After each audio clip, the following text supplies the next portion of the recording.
A Tale of Two Sons, the inside story of a father, his sons, and a shocking murder. Written and copyrighted by John Macarthur. This abridged audiobook, which is read by the author, was published by Thomas Nelson Publishers, Nashville, Tennessee. Most people today are somewhat familiar with the parable of the prodigal son, found in Luke 15:11 through 32. Even those who know next to nothing else about the Bible know something about this tale. Its themes and its language are deeply ingrained in our spiritual and literary traditions. Shakespeare, for instance, borrowed plot points and motifs from the parable of the prodigal son and adapted them in The Merchant of Venice and Henry IV. The bard also alluded to this parable repeatedly in his other dramas. Arthur Sullivan used the exact words of the biblical text as the basis of an oratorio titled The Prodigal Son. Sergei Prokofiev cast the plot in ballet form, and Benjamin Britten turned the story into an opera.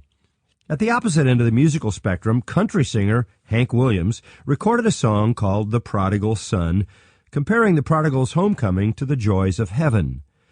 The world's great art museums are well stocked with works featuring scenes from the prodigal son's experience, including famous drawings and paintings by Rembrandt, Rubens, Durer, and many others.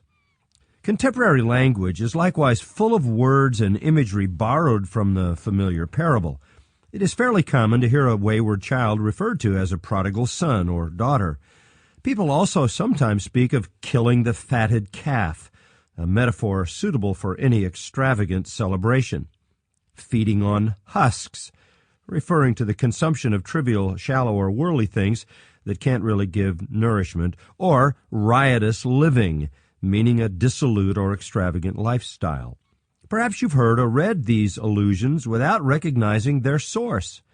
They are borrowed directly from the King James Version's account of this best known of Jesus' parables. The parable of the prodigal son is one of the most memorable parables recorded in Luke's gospel.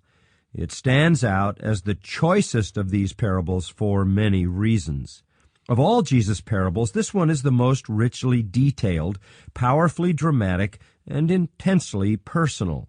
It's full of emotion, ranging from sadness to triumph, to a sense of shock, and finally to an unsettling wish for more closure. The characters are familiar, so it's easy for people to identify with the prodigal, to feel the father's grief, and yet still, in some degree, sympathize with the elder brother, all at the same time. The story is memorable on many levels. Sample complete. Ready to continue?